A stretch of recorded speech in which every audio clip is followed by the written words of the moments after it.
ravie. Je suis avec Monsieur Aurélien Fenard de France Travail. Bonjour Aurélien. Bonjour. Merci d'accepter cette interview. Est-ce qu'en quelques mots, vous pouvez peut-être vous présenter et puis ensuite nous parler d'IA générative? Moi, je suis Aurélien Fenard, je suis directeur de la transformation digitale et de l'exploitation des données RH chez France Travail et je participe depuis, on va dire, à peu près 7 ans à des projets d'IA chez France Travail. Avant, c'était Pôle emploi et c'est vrai que ça fait maintenant une dizaine d'années, hein, on fait de l'IA chez France Travail et forcément, il y a 2 ans, on a pris le virage de l'IA générative, mais pas que. Wow. Alors, ce qui serait très intéressant, c'est de savoir ce que vous faites en interne. Est-ce que vous avez des cas d'usage qui fonctionnent ou même des échecs? Ça serait toujours très intéressant aussi d'apprendre.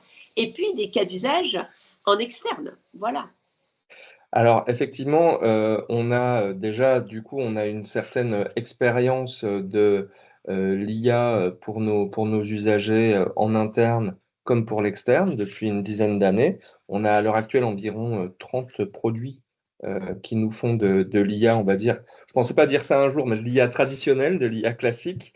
Et on a effectivement quelques cas d'usage là qui sont en cours de déploiement avec de l'IA générative aussi bien pour les métiers en interne, aussi bien pour tout le monde en interne que pour nos usagers. Alors, en interne, on peut avoir, par exemple, on a créé un outil qui s'appelle ChatFT. C'est un outil qui permet d'avoir les mêmes conversations qu'un ChatGPT traditionnel, mais sauf qu'il est en interne et il est complètement sécurisé pour éviter, en fait, toute fuite de données à destination de nos agents chez France Travail pour que ça puisse les aider dans leur productivité personnelle. On a des cas d'usage qui sont destinés, donc ChatFT est en cours de déploiement petit à petit chez tout France Travail, hein, parmi les 60 000 agents de France Travail. On a des cas d'usage internes donc destinés à certains métiers.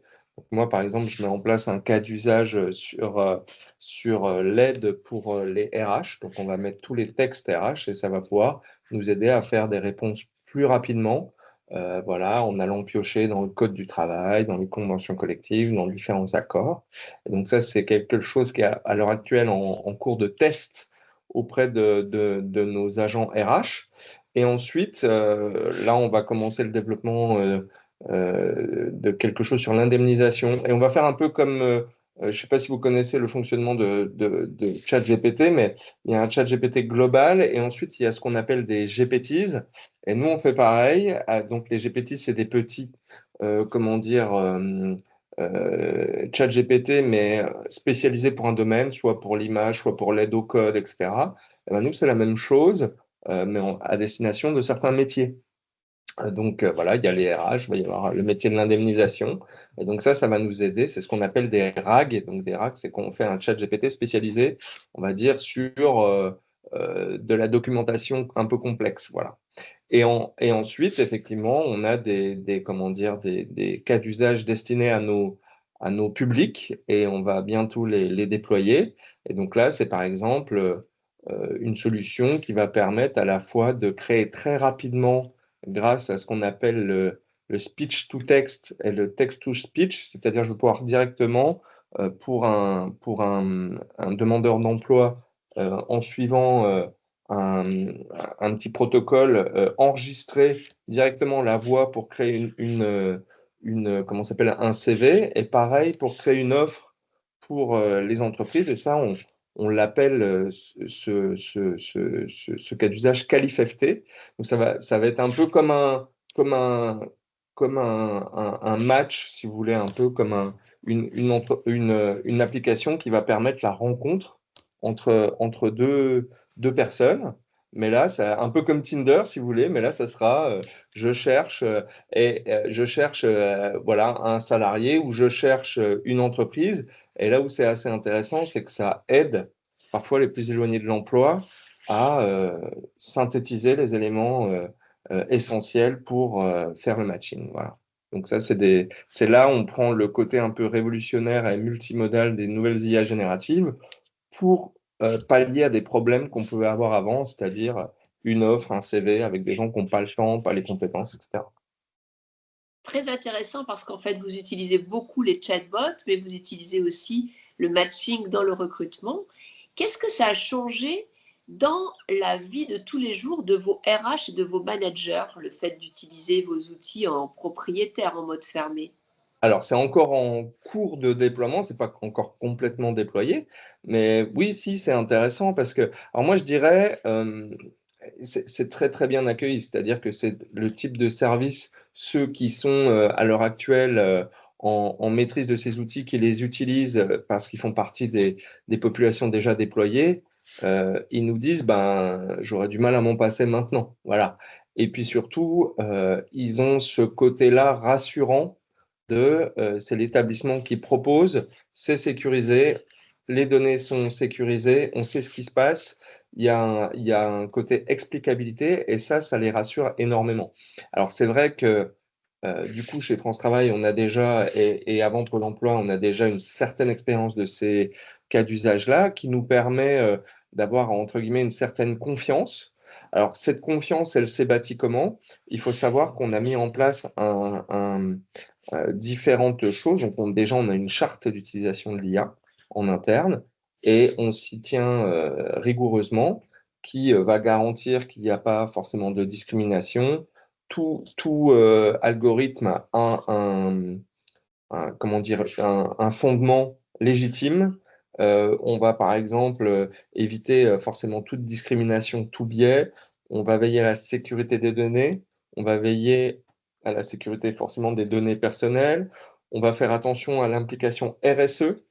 Donc voilà, il y a tous ces sujets-là qui vont permettre déjà de rassurer. Et puis ensuite, on a un comité d'éthique IA avec des personnes de l'externe, avec comment dire, des représentants du personnel qui sont aussi là pour dire attention, là on voit telle ou telle chose, allez-y, n'y allez pas, et on se conforme tout. Puis ensuite, on a forcément un dialogue social et puis des échanges avec la direction générale, ce qui fait que tous les produits qui sortent dans le cadre de ce programme IA et data chez France Travail, ben, en fait, il y a déjà une certaine garantie.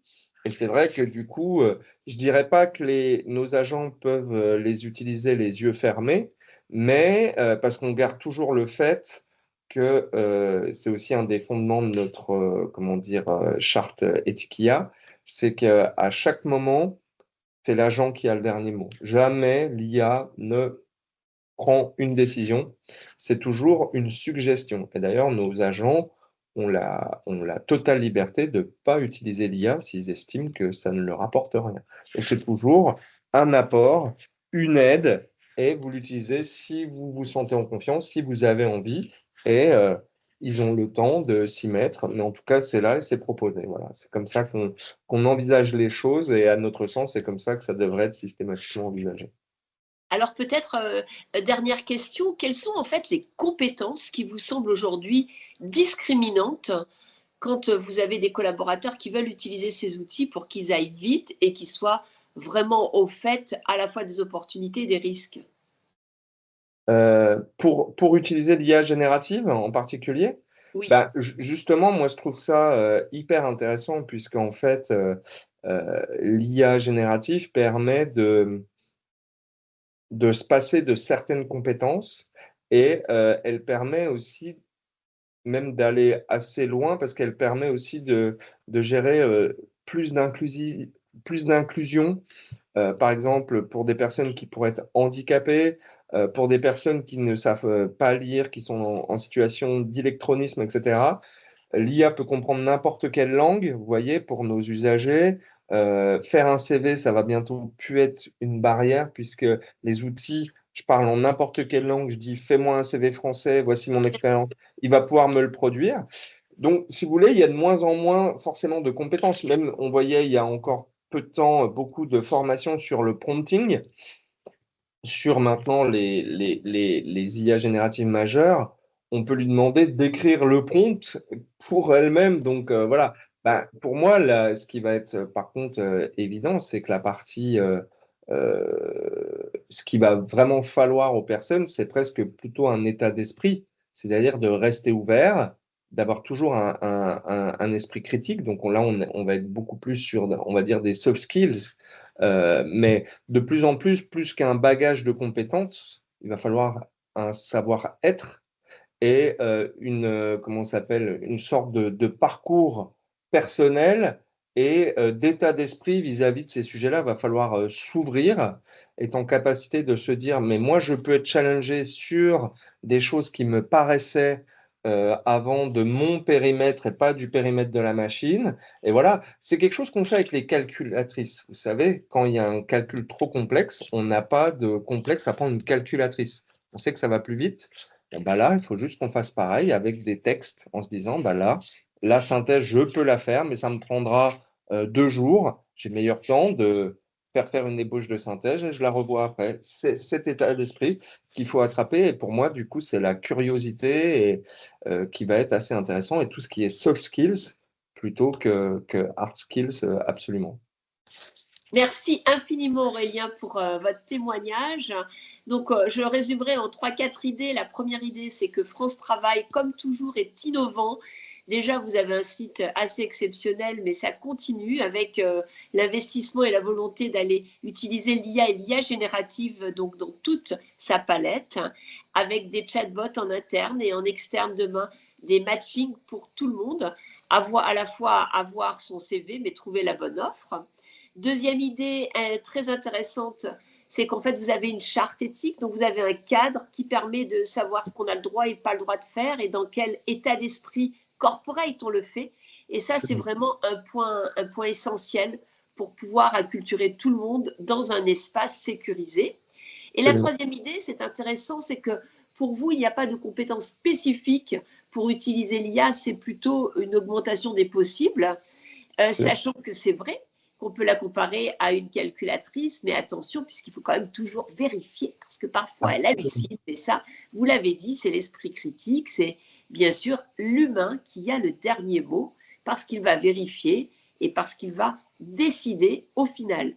Un immense merci pour ce très beau témoignage et on a hâte de voir concrètement, en tout cas, comment ça se déploie dans la vie de tous les jours. À bientôt Aurélia, merci. Merci beaucoup. Au revoir.